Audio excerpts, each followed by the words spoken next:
My name is Dr. Lauries Friesen. I'm a PhD in education, and my husband is my husband is Keith Zafren, and he is the participant in the lung transplant study.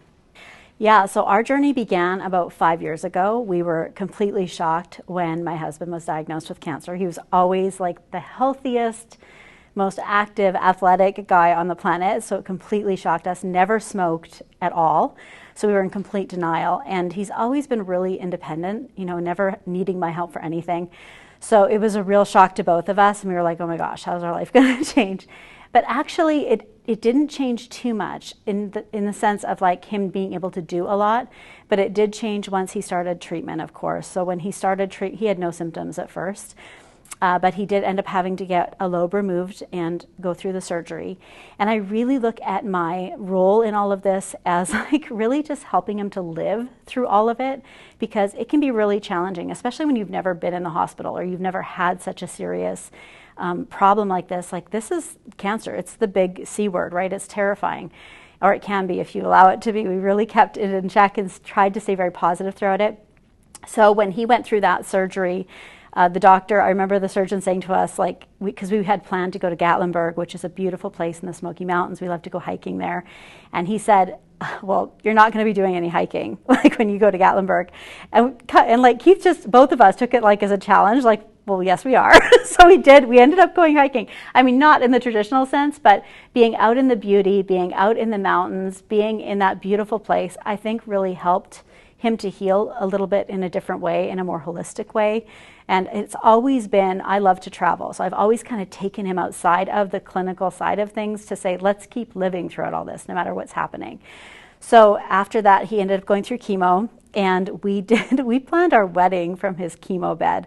I remember the nurses like thinking that we were absolutely crazy, but we were sitting right beside each other in his chemo bed. I had my computer out. We were calling all of our friends and family and saying, okay, we're inviting you to our wedding. Here's when we're going to do it. And it gave us something so to look forward to in the midst of what felt like a lot of darkness, like wondering, oh my gosh, like what does this even mean? So those were some pretty powerful wedding vows. We did our whole wedding ourselves, like just a small group of friends and family. We hosted our own wedding. We did it all ourselves in Palm Springs in California. And then as he's going through chemo, those treatments get pretty challenging, as you go through more and more treatments.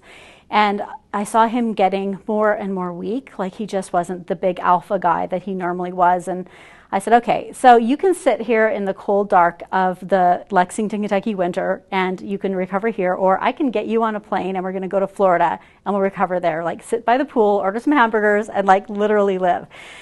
And he's like, okay, let's do it. So I put him on a plane. I did everything, all the organizing, all the planning. But I did that every time. After he had chemo, I'd say, Kate, let's go. We're getting on a plane. We're going to Florida. And the doctors kind of thought we were crazy, because it's like, that's a lot for a cancer patient. But he lived through it. Like, that whole winter could have been dark for people, and it felt like we just kept living through the whole experience. And this whole experience has been like that too. I remember our oncologist saying to us, like, there's nothing else we can do, basically. And Keith took that again as a challenge. He's like, okay, well, we're going to figure out what we can do. And we found this study at Northwestern, and he was like a dog with a bone. He would not stop, like very persistent in pursuing this. And so once we did get in the study, which was very exciting, and we came to Chicago, it was much different because I was now caring for him much more. I mean, he was on oxygen, 9 liters every single day. We couldn't like do a lot of things that we normally would do, but we still lived. Like, I would literally pack up 2 or 3 of his oxygen tanks and take us on the architectural boat tour with them in a suitcase. Like, I literally dragged his oxygen in a suitcase.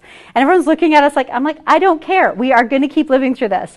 So that has been my role. I think the typical, I think I said this before, but the typical thing is, you're my rock. Well, he's like, you're my boulder, like this giant. I'm like, okay, sounds like I'm really fat, but I'm not that big.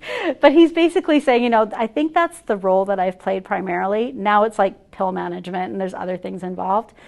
But I think that encouraging us to keep living throughout all this has been my primary role throughout the cancer journey.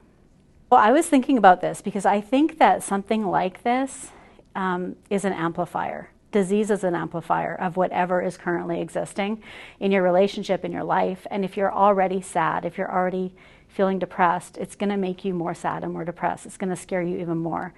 But for us, we'd always traveled, we had always lived. And so this, I think, just amplified that. And we were like, this is another opportunity to show that we can rise. This is another opportunity to show that we can continue to live through this. So we're like, we're just going to keep doing it. I think it brought us even closer together because we already knew, we were already so positive and lived our life so fully that this wasn't going to get in our way. I think it really helped us to be on the same page even more than it had before.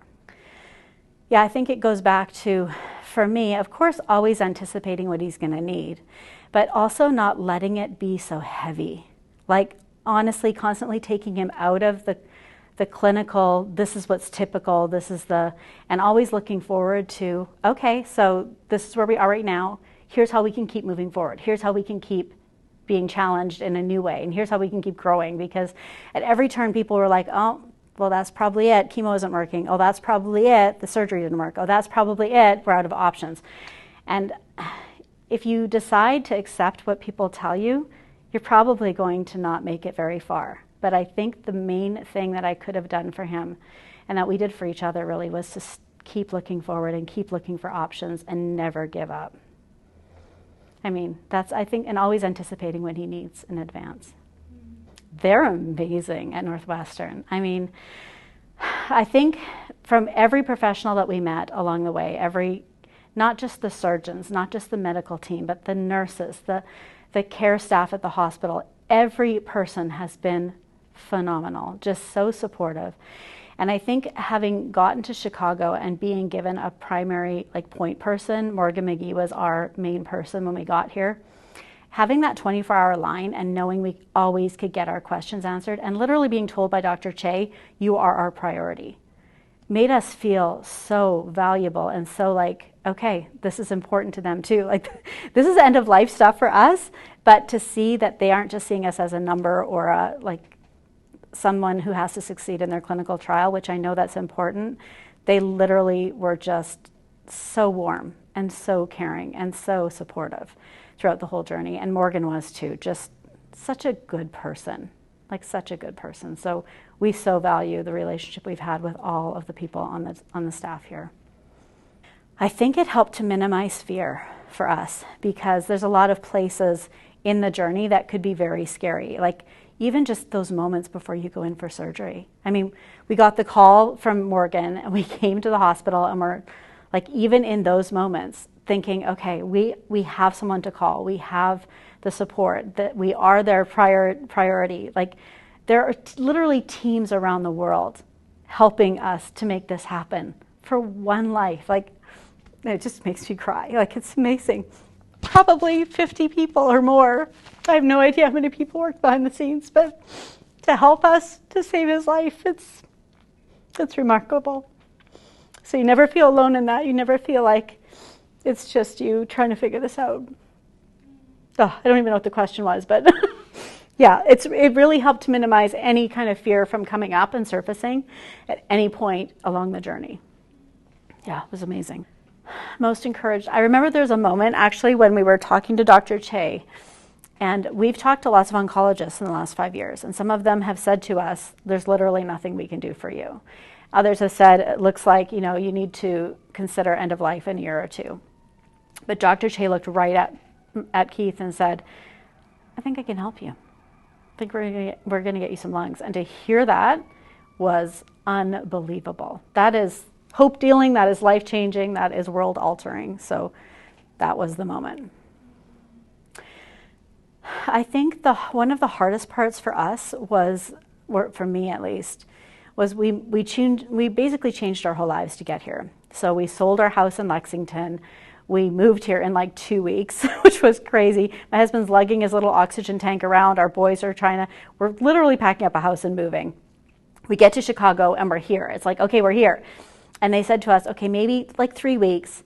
And then the next time we talked to her, I was okay, maybe a month and a half. Okay, well, maybe 2 months. And it just was so frustrating because I was watching him get weaker and weaker and weaker and need more and more oxygen and not able to go out anywhere, not able to do anything. So I think he started to look like I knew he was dying. I just knew he was starting to die. And it was scary. That part was scary, although it wasn't. We kept saying, do you realize how, I'm going to cry again, how many thousands of people around the world right now are in your very shoes and they don't have this option? That was hard. But we did have an option. We knew he was going to make it. So yeah, that was hard, but it was also like hopeful at the same time, you know, because you know that it's a really like, it's a difficult time because you're waiting, but it's also such a gift because you're waiting, you know. I think that's what attracted us to each other. I mean, we met 11 years ago, and for us, it's the second marriage for each of us. And I think we both were looking for that in the other person, you know, and we've always been that way. We've always, it's not like toxic positivity, it's more choosing happiness. Like literally every day, there's so much we have to be grateful for. You've probably traveled around the world, you've probably seen other countries. I lived in Indonesia for a little while, and Hong Kong and Thailand and Japan. I've been in so many other countries, and in many countries, what we take for granted is a gift, right? And I think that my husband has traveled a lot too. I think we don't take anything for granted. We just know how grateful we should be for this incredible life we already have. And so, you know, I think this was a gift, you know, being able to do this, and it was just another test to stay positive. I've always taken care of myself, and that's a non-negotiable for me. So I always go to the gym, I always get my hair done, I always get my nails done. Everything else can wait. I'm going to get that done. So, I mean, as important as he is, and he is very important to me, I still also really value what I need to do for myself too. I need 8 hours of sleep. I need, you know, those basic things. I need exercise. The good thing is he's always known that about me, and it's not like I'm all of a sudden, I also need to take care of me. Like, he totally loves that I take care of myself, and that's part of what we love about each other. So I would drag him to the gym with me, and he'd just sit there with his little oxygen tank, and I'd be like, lift some damn weights. And he'd be like, okay, I will. I'm like, get going. I'm only in here for an hour, so let's go. And he's like, I will. And I was like, poor guy. And it sounds cruel, but he also wanted to do it. Like, he wanted to work out. So I brought him everywhere with me. And I brought him for a pedicure. When I was going to get my nails done, I'm like, okay, bring your damn oxygen tank. We're going to get a pedicure. And he's sitting there. But he's getting a pedicure. I'm like, well, you can sit and feel like that at home, or you can sit in the beautiful, you're laughing, it's true. They're all laughing at me. They're like, you're mean. I'm like, I'm not mean, actually. He'd be sitting at home feeling sorry for himself, or he's here getting a luxury pedicure at a spa. Like, come on, it's not so bad.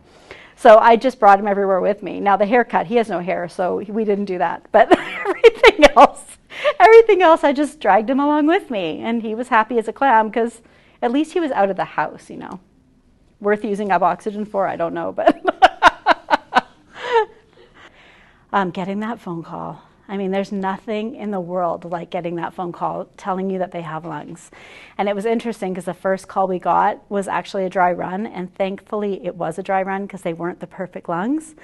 The second ones were like perfect lungs. And getting that phone call, it's like someone just told you won the lottery, but better. Like, it's just incredible. Encouraging is such an understatement. Yeah, it was amazing. I think taking no for an answer, like not taking no for an answer, is one thing. Like, when you get depressed and when you're feeling low, it's really easy to feel sorry for yourself and to have your pity party. And I would just make fun of him. I'd be like, I know, cancer, let's go. And I'd be like, I know, let's go. And I think it's on the surface, it sounds like you're mean, but I was constantly just keeping him going, keeping him up and keeping him positive. And I think, and I'm very playful with him. We started this GoFundMe campaign, and I bought him this little bell for the bedroom, because when he wore his oxygen mask, I couldn't hear him if he needed something, and if he was napping, like, I was like, okay. Well, he started abusing this damn bell, because he'd start ringing his little bell, and I'd be like, what? He'd be like, can you please get me an ice cream sandwich? I'm like, no, it does not constitute a bell emergency for you to be ringing your bell just because you want an ice cream sandwich. So I did like play into it, like treat him like special every now and then, and give him like little special things like that, and make him feel like, you know, we're in this, but we don't have to make it so dark and so negative. And we were very creative. We thought outside the box. We did a lot of things that nobody would have typically done, because sometimes you can't rely on medicine. So there were a lot of things we did that were not typical. And I think you guys can probably relate to that because you're not just in Western culture. And having lived in Hong Kong, having lived in some other countries, I know that there are other ways of treating things and doing things outside of medicine and pills in the traditional sense. So we started experimenting with something called percussion massage.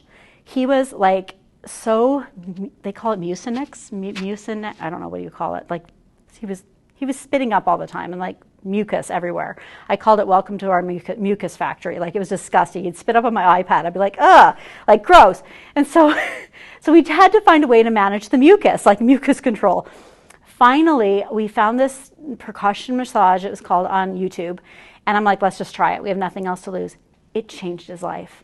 It changed his life. 5 minutes a day, I started experimenting with this face down, and it's just like a certain motion that you do on his back in certain areas, and I guess it breaks up the mucus. Nobody ever told us about this. I had never heard of it before, and it was a game changer. He stopped spitting up so much. We called it a spit cup. He had to carry it around everywhere with him. Like it was just those little things, and then he couldn't sleep for 5 weeks because he has, what's it called? Sleep apnea. And the mask he was using, he couldn't use with oxygen. So and nobody could get him a sleep study because, of course, he's in stage 4 lung cancer. He's waiting, anyway, it wasn't going to happen. So he can't sleep, he can't breathe. And so I'm like, this is ridiculous. 5 weeks he couldn't sleep because he couldn't wear his mask.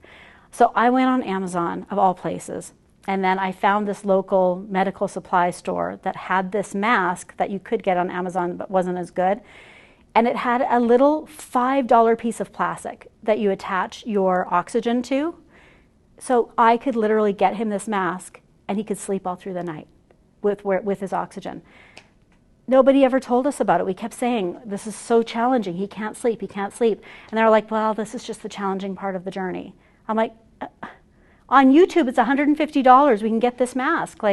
So I think things like that were more encouraging. We learned that we could take things into our own control, like in our own power, by thinking outside the box and trying different things. So yeah, we started this whole campaign, and sharing with family and friends was so supportive, like really supportive for both of us, because we were able to kind of share our journey and share what we were doing, and it's been helping so many other people as a result. Like that, it makes it feel so good to know, what we're figuring out is also helping other people too. So I know that's kind of a roundabout answer, but what seemed to help him and what I realized my role was to get creative and think outside the box, because he can't do that right now. Like he can't figure that out. So that was part of it. I think it was that we can't rely on just medicine, that there are other things that we need to do to take control of the situation and do what's best for him within the parameters of the study, within, what the doctors would recommend, but also that we can do a lot of things to help give him comfort. You'd laugh your head off if I went into detail with some of the things we did. It was like I called it Lauries experiments to see what will make Keith sleep or help Keith sleep. And we tried a different one every week, and it was hilarious because I was ordering all these weird things on Amazon, and I would make him do them, and we'd take pictures and we'd do videos. He was laughing so hard. But I got him this thing, it looked like a cat pillow, but it worked because he could put his head in it and sleep sitting up because he couldn't lay down because he was coughing all over. But we had fun with it. It was just how we managed it and how we got through it, and he was able to sleep through the night, so that's all that mattered. So yeah, getting creative, thinking outside the box, like I said, it's, I think, the number one thing we did. For students, learn from these incredible professionals that you have all around you. The surgeons that are here, they are remarkable. And all the caregivers. The respect that we've received from so many of these amazing caregivers from every level. They're just first class. And then I think remembering the human side of the journey, like I know Keith talked to you about we're facing end of life stuff, and a lot of people I don't think are as positive. And the mental side of this, I think, is interestingly the most challenging part of it, because the body, you can heal the body by putting a new pair of lungs in, but getting the person to that point is, I think, the hardest part, especially if a couple doesn't have a strong relationship. If they don't have a caregiver that wants them to, that's terrible to say, but I know there are marriages that aren't very good, and they may not be willing to help and to support and to love them through it. And so just to be aware of how important that really is for a patient. I love that you guys do like a 2-hour, I think it's 2 hours with a social worker before even considering including us in the study. And that's really, I think, to look at how supportive are we, like towards each other? How solid of a foundation does he have in terms of a caregiver? And I don't think everybody has that. So I think that's such an important part in the background. He's virtually helpless, you know, in that first 5 weeks, and although he's doing really well, but leading up to and after, you need that support system. And I'm really glad that there's that in place to have 2 caregivers, because it's a big job. I think, honestly, to ask for support, like to let yourself get the help that you need. That GoFundMe campaign was interesting. We didn't want to start it, but we did it because we realized that in inviting people along with us in the journey, that we would have this amazing circle of support. And it was really like all the letters from family and friends and people who came into our world that resurfaced from 20 years ago that we would not have even expected. That level of support when you're going through something like this, the letters, the kind words, the words of encouragement, all of that was so much more important than the money that came in. Like, the money was so helpful too, but it's just that willingness to say we need help and we're struggling a little bit. Can you help us? It's not about the money. It's not at all about the money. So accept that help, accept that, like, expand your circle of support. And Keith has been part of the support group, which has been so helpful for him to know that other people are going through it. So if you are, you know, going through this, take advantage of those Zoom calls and the opportunity to connect with people who have just gone through it themselves. I think just thank you for this incredible life-saving work that you're doing. It's literally hope dealing for the world. And it can change the face of medicine, and it change what a diagnosis of lung cancer means to people all around the world. So thank you.